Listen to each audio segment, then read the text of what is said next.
Hello and welcome. Avinash institute of maths and science की इस video में आप सभी का स्वागत है। आज की वीडियो में हम लोग चर्चा करेंगे कि क्लास 8 का एक साइंस का चैप्टर है reproduction in animals. Reproduction in animals chapter start होता है और ये बहुत ही ज़रूरी चैप्टर है, क्योंकि इस चैप्टर को जैसे आप बच्चे सुनते हैं तो उनको लगता है कि रिप्रोडक्शन होता है क्या। एक कौतूहल के साथ, एक बड़े आश्चर्य के साथ देखते हैं कि भाई ये क्या है, कैसे होते हैं, रिप्रोडक्शन क्या होता है, और सभी लोग इसके प्रैक्टिकल और इसके रिएक्शंस और इसको जानना चाहते हैं। तो इसको जानने के लिए सबसे पहले जान लीजिए कि कोई बहुत ही गलत बात नहीं है इसको जानना समझना, लेकिन हर चीज़ नॉलेज और स्टडी पॉइंट से पढ़ना चाहिए। उसको एक वल्गैरिटी की तरफ नहीं ले जाना है। तो इसलिए हम जो भी पढ़ाएंगे आपको वल्गैरिटी के साथ नहीं, समझना है चीज़ों को, ठीक है। The human reproductive system, reproduction in human is strictly sexual. जैसा कि आपको बताया गया है, रिप्रोडक्शन दो तरह का होता है, sexual reproduction, asexual reproduction. Sexual reproduction में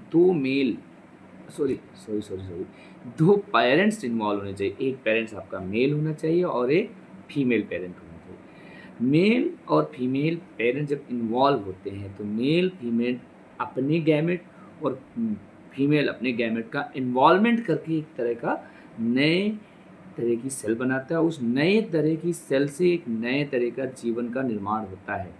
जैसे नए तरह की सेल को हम लोग जायगोट बोलते हैं, और जो मेल और फीमेल अपनी सेल का इन्वॉल्वमेंट करते हैं उस सेल को गैमेट बोलते हैं। देखिए, रिप्रोडक्शन ह्यूमन बींग्स में क्या होता है कि फीमेल बॉडी में बनता है ओवम, जिसको अंडा बोलते हैं, और मेल बॉडी में बनता है स्पर्म। स्पर्म और ओवम फिजिकल प्रोसेस से जब एक दूसरे के कांटेक्ट में आते हैं तो ओवम के अंदर स्पर्म इंसर्ट हो जाता है, और इंसर्ट होने के बाद वो जायगोट का निर्माण करता है। तो इंसर्ट होने के बाद जो फ्यूजन होता है, fusion of male and female gamete together to form gamete, this process is called fertilisation. ठीक है, फर्टिलाइजेशन एक प्रोसेस होता है जिस प्रोसेस में मेल और फीमेल गैमेट मिक्स होकर के एक नए तरह का गैमेट बनाते हैं, और उस गैमेट का ट्रांसफर हो जाता है ओवरी में। ओवरी में बेबी का डेवलपमेंट होता है। यहाँ से समझने वाली बात है कि मेल और फीमेल गैमेट जब फिजिकल प्रोसेस या किसी भी सेक्सुअल प्रोसेस से एक दूसरे से इन्वॉल्व होते हैं तो वो इन्वॉल्वमेंट के बाद फीमेल बॉडी के अंदर होता है। फर्टिलाइजेशन कहाँ होता है? फीमेल बॉडी के अंदर होता है, और फर्टिलाइजेशन में ओवम और स्पर्म मिक्स होता है, और मिक्स होकर के एक नए तरह का सेल बनाते हैं जिसको जायगोट बोलते हैं। जायगोट बनने के प्रोसेस यानी formation of zygote is called fertilisation. And one more thing is important that fertilisation is two type. Fertilisation किसी भी फीमेल बॉडी के अंदर ही होता है, जैसा कहा जाता है। जब फर्टिलाइजेशन फीमेल बॉडी के अंदर हो, यानी कि फीमेल बॉडी के पार्ट्स में या फीमेल बॉडी के सेक्सुअल ऑर्गन में फर्टिलाइजेशन होता है तो इसे इंटरनल फर्टिलाइजेशन बोलते हैं। जैसे ह्यूमन्स के केस में, यानी इंसानों के केस में फर्टिलाइजेशन फीमेल बॉडी के अंदर होता है। फीमेल बॉडी में एक ऑर्गन होता है ओविडक्ट, जिसको फेलोपियन ट्यूब बोलते हैं। फेलोपियन ट्यूब में स्पर्म जो कि मेल बॉडी से इंसर्ट करता है फीमेल बॉडी में, वो और फीमेल बॉडी के ओवरी से निकला हुआ ओवम जाकर एक दूसरे से फ्यूज होते हैं, और फ्यूज होने के बाद बनाते हैं जायगोट, और जायगोट बनने के प्रोसेस को फर्टिलाइजेशन बोलते हैं। यानी फर्टिलाइजेशन फीमेल बॉडी के अंदर होता है तो उसको बोलते हैं, क्या बोलते हैं? Internal fertilisation. और जब फीमेल बॉडी के बाहर हो, जैसे कि मछलियों में होता है, मेढक यानी फ्रॉक्स में होता है, फ्रॉक्स और फिशेस में जो फर्टिलाइजेशन होता है आउटसाइड ऑफ द बॉडी होता है। यानी कि सेक्सुअल प्रोसेस के दौरान मेल अपने गैमेट को और फीमेल अपने गैमेट को पानी में या आउटसाइड किसी भी जगह वो निकाल देते हैं, और वहाँ पर फ्यूजन होता है। फ्यूजन होने के बाद वहाँ पर गैमेट बनता है। गैमेट बनने के बाद प्रोसेस कंप्लीट होता है सेक्सुअल। लेकिन ये ध्यान देने वाली बात है, आपने देखा होगा कि ये जो प्रोसेस होता है, प्रोसेस में सेक्सुअल ऑर्गन इन्वॉल्व होते हैं। कौन? Sexual organ, female sexual organ और मेल सेक्सुअल ऑर्गन। तो फीमेल सेक्सुअल और मेल सेक्सुअल ऑर्गन के एक एक पार्ट के डिस्कस कर लेते हैं। देखिए, जैसे आपकी बुक में बताया गया, अगर अपनी अपनी बुक में देखें तो यहाँ पर ये मेल सेक्सुअल ऑर्गन बना है और ये फीमेल सेक्सुअल ऑर्गन बना है। तो इसके विषय में आप पढ़ेंगे और समझिए। देखिए, मैं एक एक पॉइंट एक्सप्लेन करता हूँ। पहले तो ये सुनिए, the reproductive system in humans is unique because it produces both largest as well as the smallest cell of the human body. हम सबका सेक्सुअल रिप्रोडक्शन बहुत ही यूनिक यानी अलग है, क्योंकि जब एक इंसान की बॉडी का डेवलपमेंट होता है तो सबसे छोटी सेल से शुरुआत होता है। Sperm is the smallest cell of human body. But और जब इंसान का जन्म होता है, बड़ा होता है, तो उसकी बॉडी में जो सबसे बड़ा सेल होता है वो नर्व सेल होता है, उसका निर्माण भी ह्यूमन बॉडी में होता है। यानी ह्यूमन रिप्रोडक्शन के थ्रू लार्जेस्ट और स्मॉलेस्ट सेल का निर्माण होता है। The male reproductive system, in males the reproductive system consist of testes, the male gonad that produces the male gametes called sperm. Testes outside the body होता है, वो बाहर, शरीर के बाहर होता है, और दो होते हैं, यानी एक जोड़े होते हैं, उस टेस्टीज में ही स्पर्म का निर्माण होता है, और वही स्पर्म ही मेन रिप्रोडक्टिव गोनैड यानी रिप्रोडक्टिव फॉर्म बनाता है। Different organs associated with the male reproductive system are given here. पहला अपने यूरिनरी ब्लैडर, यूरिनरी ब्लैडर भी रिप्रोडक्टिव सिस्टम के साथ ही जुड़ा रहता है, वो कुछ रिप्रोडक्शन में नहीं इन्वॉल्व होता है, बट उसमें हमारी बॉडी का वेस्ट आउट, यानी मान के चलिए जो गंदा या पानी छन कर आता है, खून छन कर आता है, उसका जो वेस्ट होता है वो यूरिन में इकट्ठा, यूरिनरी ब्लैडर में इकट्ठा होता है, और पेनिस के थ्रू हम लोग उसको वेस्ट आउट यानी बाहर निकाल देते हैं। फिर आते हैं seminal vessel, gland that makes liquid medium for the sperm. देखिए स्पर्म हमारे टेस्टिस से होता हुआ पेनिस के थ्रू बाहर निकलता है और फीमेल बॉडी में, वेजाइना में जाता है, लेकिन इस प्रोसेस को स्मूथ करता है हमारा एक सेमिनल वेसल नाम का एक और ग्लैंड होती है, वो ग्लैंड से एक लिक्विड निकलता है चिपचिपा, जिससे वो चिकना होता है और एजैकुलेशन में हेल्प करता है, ये एजैकुलेशन के वक्त हेल्प करता है। देखिए ये सेमिनल वेसल यहाँ पर होता है। सेमिनल वेसल में एक तरह का कह सकते हैं केमिकल बनता है, वो जो केमिकल स्पर्म को चिकना करता है, मीडियम फॉर स्पर्म। क्या लिखा है? Gland that makes liquid medium, ठीक है, खिसकने के लिए। नेक्स्ट है वैस difference, long muscular duct that carries sperm from the epididymis. Sperm जो है बनता है टेस्टीज में, टेस्टीज में स्पर्म को बनाता है एपिडिडमिस, एपिडिडमिस से स्पर्म बने हुए स्पर्म को ले करके पेनिस तक जो आता है पाइप जो स्ट्रक्चर होता है उसे वैस डिफरेंस बोलते हैं। ये वैस डिफरेंस, ये देखिए ये वैस डिफरेंस है, दो होती हैं, एक राइट में एक लेफ्ट में, ठीक है। वैस डिफरेंस क्या करता है? टेस्टीज में जब स्पर्म बन करके एपिडिडमिस में आता है, एपिडिडमिस से लेकर के उसको पेनिस तक ट्रांसफर करती हैं, और उसके बीच में मिलता है सेमिनल वेसल, वो भी अपने केमिकल या अपने हार्मोन्स को या अपने जो भी केमिकल फॉर्मेशन होते हैं उसको एंटर करा देता है उसमें, ठीक है। नेक्स्ट है urethra, duct that carries semen from the seminiferous vessel of the exudative। Semen, sperm और सीमेन में डिफरेंस, जब सीमेन स्पर्म में सारी चीज़ें मिक्स हो जाती है, सेमिनल वेसल एपिडिडमिस अपने अपने केमिकल्स को मिक्स कर देता है, तो वो बन जाता है सेमनी क्या बोलते हैं, semen. Next penis, the external sexual organ which delivers the semen outside the body. वो सेक्सुअल ऑर्गन जो सीमेन को शरीर से बाहर निकालता है, एजेकुलेट करता है, बाहर ट्रांसफर करता है, उसको हम लोग पेनिस बोलते हैं, ठीक है। स्कैट्रल सैक, स्कैट्रल सैक क्या होता है? Also known as the scrotum, the sac like structure made up of the muscles that and skin that protect the testis. Scrotum sac एक तरह का झोले जैसा स्ट्रक्चर होता है जिसके अंदर टेस्टिस फील रहता है और सुरक्षित रहता है, ठीक है ना। And the epididymis, epididymis, it is a sac-like organ near the each testis where the sperm is stored।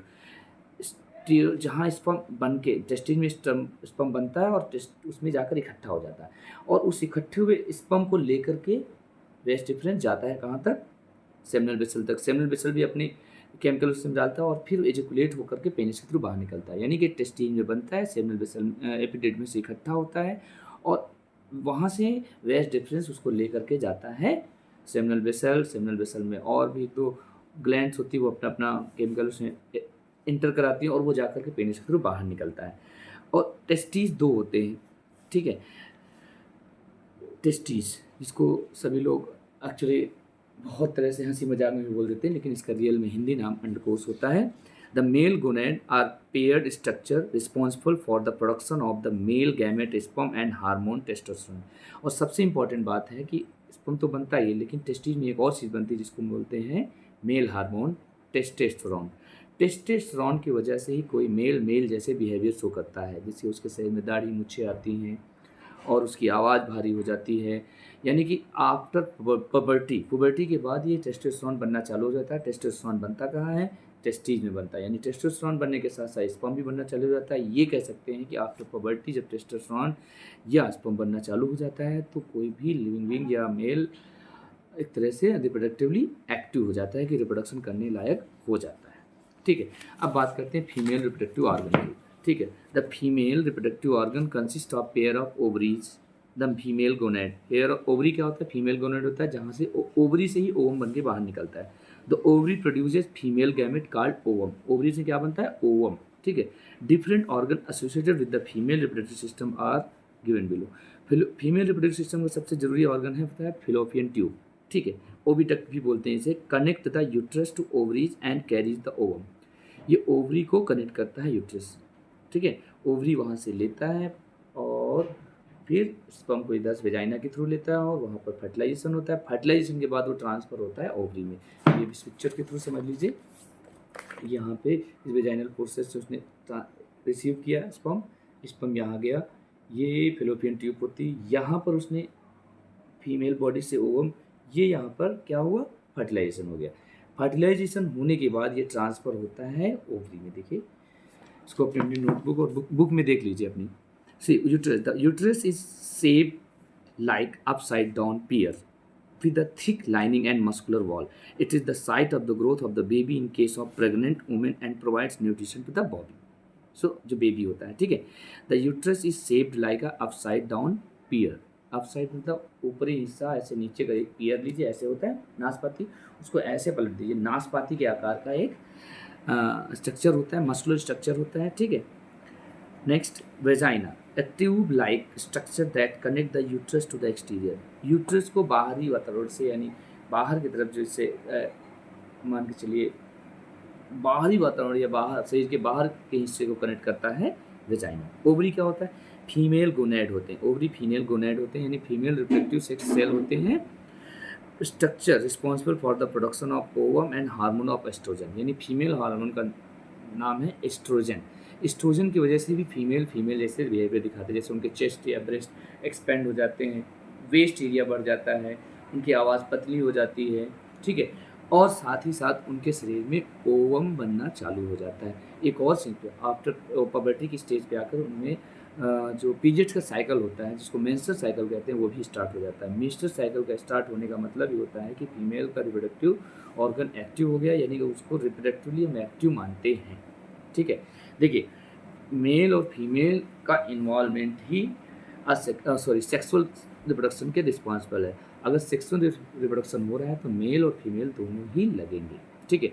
और केवल एक पेरेंट लग रहा है, चाहे वो मेल हो। अब उसमें मेल और फीमेल कहाँ भी नहीं जा सकता। सिंगल पेरेंट्स होता है तो असेक्सुअल होता है। असेक्सुअल रिप्रोडक्शन अधिकतर यूनिसेलुलर ऑर्गेनिज्म में होता है, यूनिसेलुलर ऑर्गेनिज्म, ठीक है। आगे बढ़ते हैं।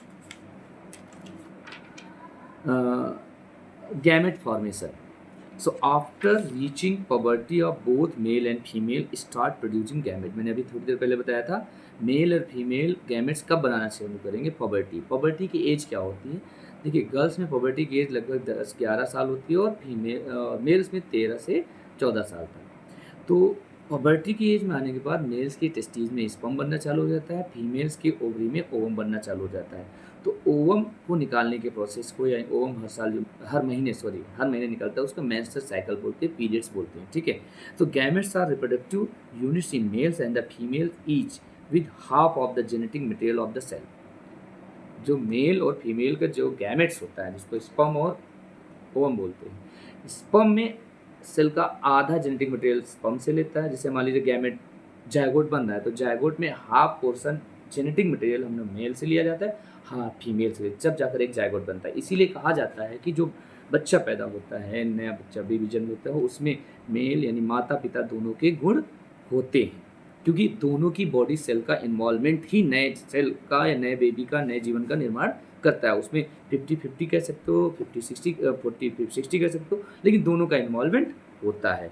All cells in the human body have 46 chromosome, यानी 46 क्रोमोसोम या 23 जोड़े होते हैं। 23 जोड़ों में से 22 जोड़े मेल और फीमेल में सेम होते हैं, जिनको ऑटोसोम बोलते हैं, ऑटोसोम। और जो 23वां जोड़ा होता है पेयर, उसको हम सेक्स क्रोमोसोम बोलते हैं। और सेक्स क्रोमोसोम ही सेक्सुअल रिप्रोडक्शन के लिए रिस्पॉन्सिबल है। मेल और फीमेल के जो नेचर ट्रांसफ़र होते हैं बेबी में या न्यू बॉर्न बेबी में, वो इसी के थ्रू होते हैं, ठीक है। The cells are called diploid cell.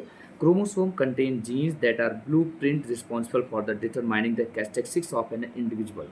यानी क्रोमोसोम में ही या उसी में जीन होते हैं, उसी में ट्रांसफ़र होता है पीढ़ी दर पीढ़ी। अब एक बच्चे में उसके दादा, दादा, परदादा के सारे के नेचर उसमें ही ट्रांसफ़र होकर जाते हैं। Thus the chromosome all the of all living beings are unique even within a species. एक ही स्पीशीज़ में हर मतलब एक ही जाति के या अलग-अलग जाति सबके क्रोमोसोम अलग होते हैं। यानी एक पेरेंट्स के 4 बच्चे हैं तो चारों के क्रोमोसोम अलग-अलग होंगे, सबका नेचर, उनका स्ट्रक्चर, उनका जेनेटिक फॉर्मेशन अलग-अलग हो सकता है। लेकिन एक चीज़ हरदम सेम होगी कि माता-पिता के जीन्स एक जैसे हो सकते हैं। ठीक है? During sexual reproduction the offspring receives chromosomes from both the father and mother. दोनों से लेते हैं nature. The formation of the gamete cells involve an exclusive method where each gonad produces cell with only half of the number of chromosome। आधे यानी 46 हैं तो 23-23 दोनों तरफ से लेकर ही बनाते हैं बॉडी का निर्माण। Inside the testes male gamete called sperm and produces while the ovary produces the female gamete ovum. Both sperm and ovum are single cell with only 23 chromosomes. Such cells with the half number of chromosomes are called haploid cells। ठीक है, जो half number of sales लेकर चलते हैं तो haploid बोलते हैं और उसमें डैप्लॉइड होता है। ठीक है, sperms and ovums are unique also because they look completely different from each other. दोनों से एक दूसरे से अलग अलग दिखाई पड़ते हैं। अब यहाँ देखिए, ये आपका जो दिख रहा है ये आपका क्या है, स्पर्म, और इधर ओवम। ये दोनों एक दूसरे से अलग हैं, एकदम अलग है, लेकिन इन दोनों के मिलने से ही देखिए इस तरफ देखिए, ये स्पर्म इसमें इंटर कर रहा है, इंटर करने से एक सेल का निर्माण हो रहा है और एक सेल का जो निर्माण हो रहा है वही सेल धीरे से या जायगोट बनाता है, जायगोट जाकर ट्रांसफर होता है किसमें, ओवरी में। ओवरी में स्टार्टिंग 9 महीने का पीरियड, उस पीरियड को जेस्टेशन पीरियड बोलते हैं। ह्यूमन बींग्स में लगभग 9 महीने होता है। 9 महीने में बेबी का निर्माण होता है और 9 महीने बाद न्यूबॉर्न बेबी का जन्म होता है। जैसे आपने पढ़ रखा हो ओविपोरस, विविपोरस, विविपोरस होते हैं। ठीक है मैमल्स। तो इतना समझ लिया, अब इसको आप देखिए, समझिए, फिर बताइए, जैसा हो फिर आगे वीडियो में समझाते हैं।